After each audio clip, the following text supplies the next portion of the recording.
17, 18 వరకు ఆవరేజ్ ₹4.40, ₹4.55, ₹4.28, ₹4.40, ₹4.40, మొత్తం ₹4.41 ఉంది యూనిట్ ఆవరేజ్ కాస్ట్.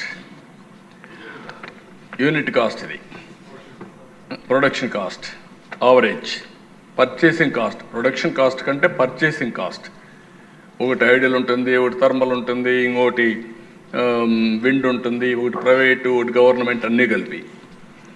ఇక్కడికి 19, 20కి 23, 24కి వస్తే 21, 22 5.5, 22, 23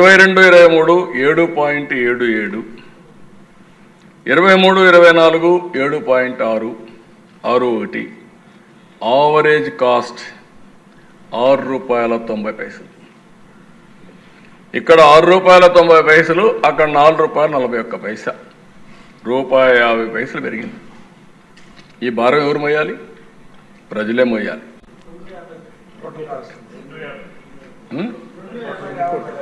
ఎన్ని కోట్లది నేను లెక్కేసి మళ్ళీ చెప్తాను. ఇక్కడ వచ్చింది ఏంటంటే దిశ, ఇక్కడే నాలెడ్జ్. అందరూ ఎమ్మెల్యేలు ఉన్నారు, మీరు కూడా క్యూరియాసిటీగా వింటున్నారు, సంతోషం. వినడమే కాదు, అర్థం చేసుకొని మనం అందరం కొన్ని కొత్త ఆలోచనలు మీరు ఇస్తే ఐ విల్ వెరీ హ్యాపీ. మా డిపార్ట్మెంట్ కూడా నేను ఎప్పుడు పరీక్షలు పెడతానే ఉంటా, ఇప్పుడు కూడా పరీక్షలు పెట్టా, కొంతవరకు తయారు చేసుకొని వస్తున్నారు. ఇవన్నీ ఒక పేపర్ కూడా తయారు చేసి మీకు అందరికి ఇస్తాం. సోలార్ ఉత్పత్తి చేయాలంటే యాజ్ ఆన్ టుడే అరౌండ్, నేను ఎగ్జాక్ట్గా చెప్పడం లేదు, ఇట్ ఆల్ డిపెండ్స్ అపాన్ సప్లయర్ని బట్టి, కాంపిటీషన్ బట్టి వస్తుంది, ₹2.60. విండ్ తయారు కావాలంటే ₹3.60.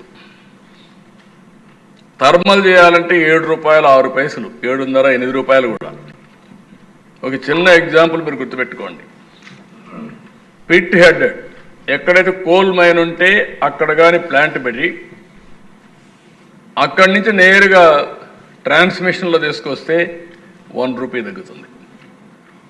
అదే అక్కడ పెట్టకుండా కోల్ తీసుకొచ్చి ఇక్కడ తయారు చేస్తానంటే ₹1 పెరుగుతుంది యూనిట్కి.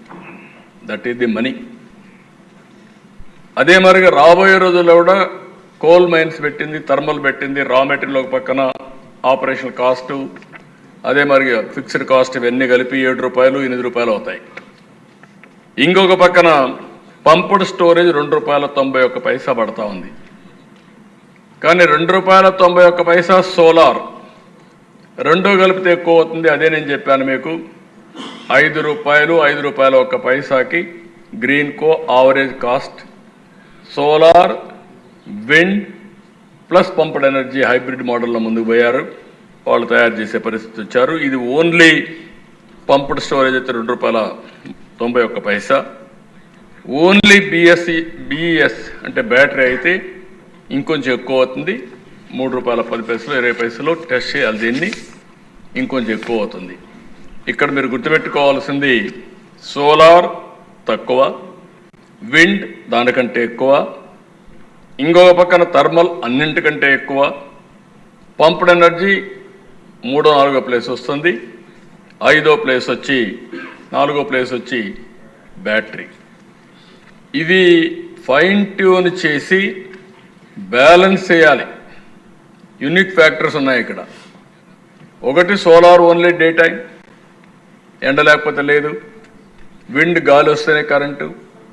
మూడోది థర్మల్ 24/7. ఓసారి థర్మల్ ఆఫ్ చేస్తే మళ్ళా 2 రోజులు పడుతుంది ఛార్జ్ చేయాలంటే. థర్మల్లో వచ్చిన ప్రాబ్లం ఏంటంటే కంటిన్యూ చేయాలి, కానీ 60% ఆపరేట్ చేసి దాన్ని 90% తీసుకెళ్ళచ్చు ఇమీడియట్గా. That is another advantage. అదే మరిగా నేను ముందే చెప్పాను, హైడ్రల్ కానీ పంప్ కానీ ఎప్పుడైనా సరే ఆన్ చేయొచ్చు, జస్ట్ లైక్ సోలార్ లింక్ చేసుకునే పరిస్థితి వస్తుంది. బ్యాటరీ ఎప్పుడు స్టోరేజ్ చేసినా లింకింగ్ చాలా ఈజీగా ఉంటుంది. ఇది ఈ విషయంలో ఇక్కడుండే మెంబర్స్ అందరినీ కోరుతున్నా. దీన్ని నేను అనునిత్యం మా వాళ్ళందరిని పెట్టి దీనికి ఒక ఎక్సర్సైజ్ చేస్తున్నాం. ఇది కాకుండా దేశ ఇంకొక పక్క మీరు చూస్తే ఎలక్ట్రికల్ వెహికల్స్, ఇక్కడవన్నీ ఓకే, కానీ ఎలక్ట్రికల్ వెహికల్స్లో మనం ఇంకా తక్కువ, చాలా వెనకానున్నాం. దేశమే వెనకానుంది, మనం కూడా వెనకానున్నాం. దీన్ని కూడా ఎందుకు నేను ఈ మాట అంటున్నానంటే గ్రీన్ ఎనర్జీ కోసం ముందుకు బయటపడి ఎలక్ట్రికల్ వెహికల్స్ పోవాల్సిన అవసరం ఉంది. మన పాలసీలో కూడా 5,000 public servicing stations charging stations పెట్టాం. అది ఇమీడియట్గా వర్క్ స్టార్ట్ చేయమంటున్నా. ఒక టైం బౌండ్ ప్రోగ్రామ్ ఇస్తాం.